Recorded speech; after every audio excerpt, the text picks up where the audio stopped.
sejam muito bem-vindos ao nosso canal. Meu nome é Felipe. Eu sou o Daniel. E nós estamos aqui para apresentar para vocês a lição da Escola Sabatina, a lição Libertação, que é o quarto trimestre de 2020. Nós já passamos a metade, né, Daniel? Já estamos longe, já, hein? São 7 já, né? Nós vamos falar hoje sobre Neemias, um homem de oração. E realmente Neemias foi um cara de muita oração. A gente vai ver inclusive aqui agora a respeito da oração que ele fez no texto-chave. Então pode ler aí, Felipe, pra gente. o texto-chave se encontra em Neemias 1, versículo 11, que é o final da oração dele. Ouve agora a minha oração e as orações de todos os teus outros servos que têm prazer em te adorar. Faz com que eu tenha sucesso hoje e que o rei seja bondoso comigo. Interessante que aqui vocês vão analisar depois, mais pra frente a gente vai falar sobre isso, inclusive, que Neemias, ele estava orando a Deus para que o rei pudesse aceitar o pedido dele, né? Ali vocês vão ver um momento dramático ali, em um certo ponto vocês vão perceber por que ele fez essa oração. Então, vamos começar com a história aqui. Bom, Neemias, como todo mundo sabe, ele era um exilado também, ele exilou outras pessoas, junto com outros israelitas também, e os judeus. E Neemias, ele era uma pessoa de grande influência ali na corte Medo-Persa, né? Sim, até só chega a falar que ele era o judeu mais influente do reino. Incrível. E ele era o quê? Copeiro do rei. Então, Neemias, ele era copeiro do rei. E o que aconteceu foi que uma certa vez ele perguntou o que estava acontecendo com os exilados que estavam fora da Babilônia. Ou seja, aqueles que não foram cativeiros. Depois, aí o pessoal falou para ele assim que estava em extrema miséria. O templo estava difícil, o templo já tinha sido reconstruído, mas as cerimônias estavam sendo atrapalhadas. A muralha estava totalmente destruída. Né? Porque não havia sido permitida, havia sido permitida a construção da muralha, mas não havia todas aquelas ameaças de morte que o rei havia feito. Exatamente. E esses mensageiros que iam lá para Jerusalém e traziam essas mensagens para ele, ele ficou cada vez mais angustiado com isso, né? Ele fala até um ponto que tomado pela tristeza, Neemias não conseguiu comer nem beber. Ou seja, ele ficou tão triste, mas tão triste pelo povo, que ele não conseguiu mais comer, não conseguiu beber. E aqui fala o seguinte: passei dias lamentando, jejuando e orando ao Deus dos céus. Ele suplicou que Deus sustentasse a causa de Israel, que desse novamente ao povo coragem e força, e o ajudasse a reconstruir a cidade destruída.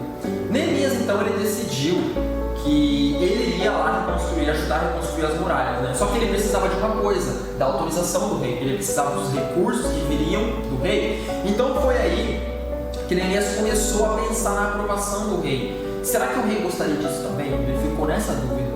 Mas Neemias, ele esperou por uma oportunidade. Ele não chegou para o rei simplesmente e falou: rei, eu precisava de apoio. Não, ele ficou na dele. Aqui fala que ele esperou 4 meses para poder tomar a decisão de conseguir falar com o rei. Durante todo esse período, esses 4 meses, o que ele estava fazendo? Ele estava trabalhando de normal, como sempre, porque todos lá no palácio, né, eles não poderiam ficar com o rosto triste, né? Todo mundo tem que estar alegre, todo mundo feliz, e ele demonstrava isso. Só que quando Neemias ficava nos seus momentos sozinho, ali sim, os anjos e Deus testemunhavam das suas lágrimas, do seu choro que ele tinha ali sozinho. Então, vocês percebem que Neemias, enquanto ele estava com o rei, ele era uma pessoa, mas ele não estava com a cabeça dele ali no trabalho. Ele estava pensando o quê? Em Jerusalém, na reconstrução da muralha. E foi o que aconteceu durante algum tempo. As noites mal dormidas, a tristeza, foi deixando marcas no seu rosto. E vocês percebem que o rei Artaxerxes, ele era um rei muito esperto, ele era muito observador também. Por que ele fazia isso? Para descobrir se haveria alguma ameaça no meio dele. Então ele observava tudo minuciosamente, cada detalhe de expressão das pessoas, se alguma coisa estava mudando, se alguém estava sendo falso com ele. O rei, ele era muito observador. E foi então que o rei percebeu que Neemias estava diferente, né? Ele estava com olheira, ele estava com um semblante triste. Ele percebeu isso em Neemias. E ele perguntou para Neemias, aqui fala assim: o rei, preocupado com sua própria segurança, estava acostumado a ler expressões faciais. E aí ele chega assim pro Neemias e fala assim: por que seu rosto está tão triste se você não está doente? Essa tristeza só pode ser do coração. Isso tocou profundamente Neemias. Neemias chorou na frente do rei. E foi aí que quando ele chorou, o rei já soube que tem alguma coisa errada aqui. E aí na cabeça de Neemias ficou aquela. Eu fico imaginando a situação, né? Será que o rei ficaria muito, como é que eu posso dizer? Será que o rei ficaria zangado de saber que Neemias estava trabalhando ali, mas estava com a cabeça em outro lugar? Será que a descoberta, a causa da tristeza de Neemias, será que se o rei soubesse daquilo, isso aí teria comprometido os planos de Neemias em reconstruir as muralhas do templo, as muralhas de Jerusalém? Essa foi a dúvida, né, que acabou tomando ele. E foi o que ele fez? Ele não contou diretamente ao rei o que ele precisava, ou por que ele estava daquele jeito. Na verdade, ele fala assim, com os olhos cheios de lágrimas, ele contou ao rei o motivo de sua tristeza. Como não estaria triste no rosto se a cidade em que estão sepultados os meus pais está em ruínas e as suas portas foram destruídas pelo fogo? E o rei me perguntou assim, isso despertou uma simpatia do rei. E o rei perguntou assim, o que você gostaria de pedir? Neemias ele contou o motivo dele estar triste, mas ele não pediu ao rei ainda. Então o que ele fez? Ele foi consultar alguém superior a Artaxerxes, que seria quem? Deus. Exatamente. Ele foi consultar Deus. Né? E lá em oração, tem a oração de Neemias. Explique pra gente, Felipe, a oração de Neemias. Bem, a oração de Neemias está em Neemias 1. Neemias 1 é um capítulo bem curtinho, inclusive aqui na lição de domingo, pede para ler. Enfim, e nesses 11 conta quem era Neemias, sobre o trabalho de Neemias e sobre a oração que ele teve e a angústia que ele teve também. E o que me chamou minha atenção foi Neemias 1:9, que está aqui na tela. Mas, se voltarem para mim e obedecerem aos meus mandamentos e os puserem em prática, mesmo que vocês estejam espalhados pelos lugares mais distantes debaixo do céu, de lá os reunirei e os trarei para o lugar que escolhi para estabelecer o meu nome. Ou seja, como o Daniel falou que Neemias estava em profunda tristeza, né? Sim. Imagina que ele ficou 4 meses escondendo no coração dele esse sentimento de tristeza. E chegou uma hora que ele não aguentou mais e ele falou para Deus e ele abriu o coração dele. E isso chama muita atenção porque, se você for ver a história de Daniel passou por um momento parecido, Esther passou por um momento parecido, Esdras passou por um momento parecido e Neemias passou por um momento, sei lá, não parecia fazer nada, né? E ele abriu o coração e ele orou também, assim como Esdras, ele trouxe lá sobre os cativeiros que o povo já havia passado, sobre como eles sofreram no Egito, sobre como eles estão sofrendo na Babilônia, na Média Pérsia. E ele falou, eu sei que o Senhor disse que se nós nos desviássemos dos seus caminhos, nós seríamos exilados. Mas Deus também disse que se voltassem para Ele e obedecessem os mandamentos, mesmo que eles estivessem o mais distante possível, Deus traria eles de volta para Jerusalém, aquele lugar que Ele escolheu para estabelecer o nome dele. Ou seja, ele tinha total certeza de que Deus algum dia, com certeza, traria o povo de volta. E assim, nessa esperança, logo depois, ele finaliza a oração, pedindo a Deus aqui, como a gente vê no versículo 11, no texto-chave, faz com que eu tenha sucesso hoje e que o rei seja bondoso comigo. Ou seja, nesse dia ele tomou a decisão que ele ia falar com o rei. Exatamente. E aí, continuando, ele chegou para o rei, ele conversou e falou com o rei o pedido dele. E o rei, ele aceitou tão assim, feliz o pedido dele. Deus é incrível, né?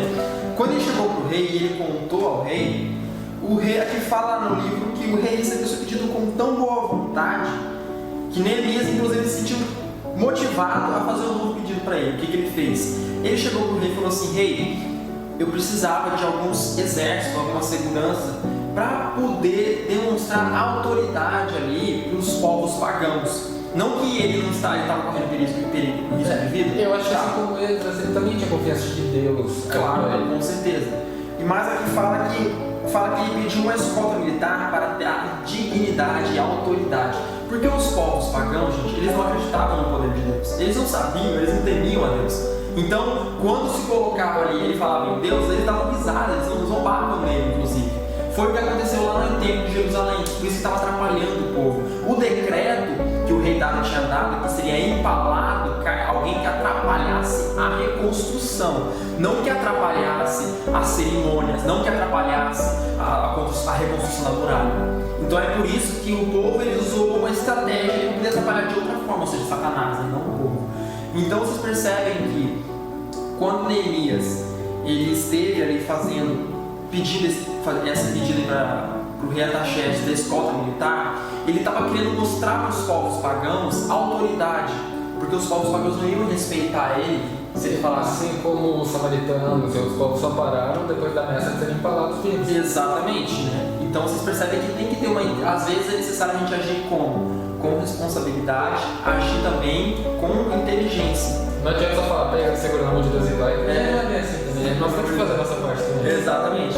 E outra coisa que aconteceu também foi que Neemias, ele teve o rei ele fez uma outro decreto autorizando que o Neemias e o povo pudessem ir aqui. Ele fala que aqui ó, uma carta para a guarda da floresta real nas montanhas do Líbano, ordenando que fornecessem madeira. Ou seja, Neemias ele passaria lá pelo Líbano e as pessoas elas dariam madeira de graça para ele, para ajudar também na reconstrução das muralhas ou em outras coisas. Além disso, o rei deu o ouro e deu também outras coisas para poder ajudar na reconstrução. A história sempre repetiu de novo. Se repetiu de novo, vocês percebem, né? E aqui no livro vem falando que os filhos de Deus não devem apenas orar com fé, mas trabalhar de maneira sábia e esforçada. Ou seja, Neemias, quando ele estava agindo naquela escolta militar, ele estava agindo de maneira sábia e ele também estava agindo de maneira esforçada. E quando ele, além de orar, claro, ele estava o quê? Disposto a agir. Não adianta a pessoa ficar só em oração, em oração, em oração. Tanto é que durante 4 meses ele só orou e aconteceu alguma coisa? Não. Então, teve que acontecer alguma coisa que Deus ele fez com que o rei percebesse alguma coisa de diferente em Neemias.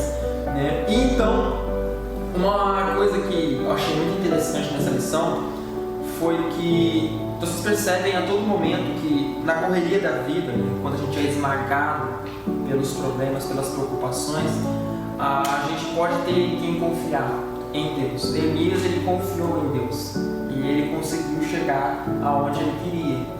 Aqui vem falando também que nesse breve momento de oração, Neemias recebeu coragem para pedir a Artaxerxes permissão de reconstrução de Jerusalém e tornar uma cidade forte outra vez. E vocês percebem que a mão de Deus, ela estava ali sobre Neemias. Ela estava atuando, utilizando. Neemias ele foi um instrumento nas mãos de Deus, uma pessoa de oração. Isso é uma coisa incrível. E vocês percebem que Deus, mais uma vez, ele mudou novamente ali a história. E Deus ele fez com que tivessem bons resultados. E assim também é conosco. Será que hoje a gente também teria a mesma coragem que Neemias teve de pedir com ousadia também, confiante em Deus? Será que a gente, quando vai fazer alguma coisa ou vamos tomar uma decisão importante, será que a gente tem pedido a Deus orientação para tomar a decisão certa? Será que a gente tem colocado Deus em primeiro lugar na nossa decisão? Ou a gente tem confiado na nossa própria inteligência? Porque a gente sabe que aquele que se apega o ser humano, quando ele se apega ao seu coração, ele é levado ao caminho rumo à destruição. Então é muito cuidado que a gente tem que tomar com as nossas decisões, o cuidado que a gente tem que tomar com a nossa inteligência. Isso a gente tem que confiar inteiramente em Deus. E claro, Deus ele quer que a gente não, Deus ele não quer que a gente se apegue à nossa inteligência, ele quer que nós utilizemos ela, não se apegar. Então é muito essencial a gente estar confiando em Deus e seguir adiante. Tanto é que Neemias ele não agiu por conta própria, né? Exatamente. Neemias ele entendeu quais eram os planos de Deus. Isso é outra coisa também que eu olho aqui, de todas as lições que a gente estudou até agora, que todos eles eram grandes conhecedores da Bíblia. Eles não eram. Eles estudavam a Bíblia, eles estudavam, não toda a Bíblia, claro que eles não tinham, mas eles estudavam o que eles possuíam. E eles também, eu acho que é o poder do testemunho. Porque imagina, se todos eles eram judeus, todos eles eram influentes, isso quer dizer o quê? Que eles demonstravam algo de diferente dos outros. Tanto é que a gente vê Neemias, era copeiro, sei lá, era um empregado do rei. Não, Neemias era um dos conselheiros, um dos amigos mais próximos do rei. Tanto que ele falava abertamente com o rei sobre os planos divinos, né? Então, hoje nós também devemos ter, claro que provavelmente não vamos ter toda essa influência de ser amigo de um grande presidente, um grande rei, né? Mas nós devemos ter influência onde nós vamos, nós devemos ser essas pessoas diferentes, que as pessoas podem confiar, que as pessoas podem contar, que as pessoas se sintam abertas para a gente falar sobre os planos divinos, assim como ele fala, a mais poderosa do planeta, né? Exatamente.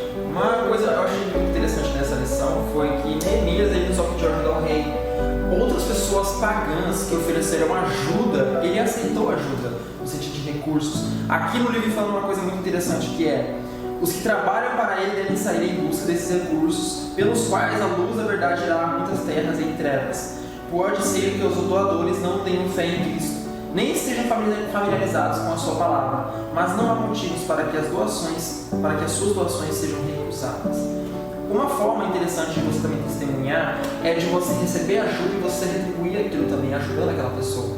Uma pessoa pagã de coração bom, ela está fazendo a bondade e pelo coração dela, ela não conhece o que está motivando tudo aquilo, né? Ela é pagã, mas de alguma forma ela tem um coração bom, uma pessoa, um ser que já está ali atuando no coração dela, para que ela pudesse o quê? Ajudar. Você vê que Deus usa até pessoas pagãs para que a obra dele seja o quê? Concluída, né?